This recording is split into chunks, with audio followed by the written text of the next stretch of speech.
Conservative MP Mark Francois has launched a scathing attack on Remainer Sir Keir Starmer, accusing the Prime Minister of attempting to rejoin the European Union through a stealth process without proper parliamentary scrutiny. According to EU documents, Britain will have to contribute financially to the Union's budget as part of Starmer's Brexit reset.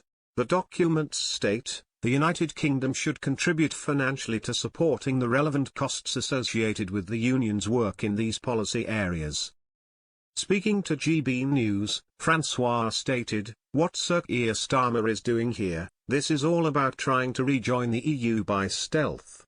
Not in one go, not with the referendum, not with a big clear-cut decision, but by grandmother's footsteps." The Conservative MP alleged that Labour is pursuing a strategy called dynamic alignment, which would effectively make Britain subservient to EU rules in certain areas. Francois explained the implications of this approach, stating that dynamic alignment means if once you agree to be bound in those areas, once they move, you have to follow them regardless of what Parliament thinks. He warned, so you're giving away in certain areas sovereignty bit by bit. The MP characterized the strategy as a Trojan horse, explaining, you call it dynamic alignment, and people don't quite understand what that means, but they know what being a rule taker means, and it's the same thing. According to Francois, this arrangement would mean Britain must accept EU rules in specific sectors even if Parliament objects.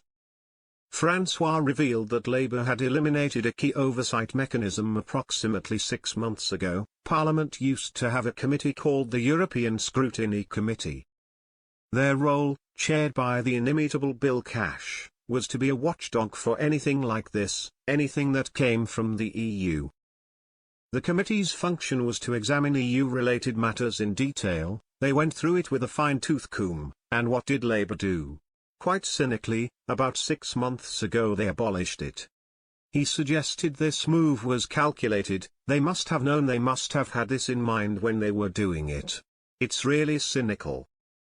Francois criticised Labour's manifesto language, arguing it deliberately obscured their true intentions. I understand the concept of having a mandate in a manifesto, but it said reset. It was deliberately that it didn't say dynamic alignment, he said. He claimed the manifesto failed to mention crucial details. It didn't say if we become the government, we will vote despite the referendum, to go back to being a rule taker. It didn't say we'll surrender a large part of our fishing rights for 12 years for virtually nothing in return. The MP insisted, if it had said rule taker, then fair enough. But it didn't.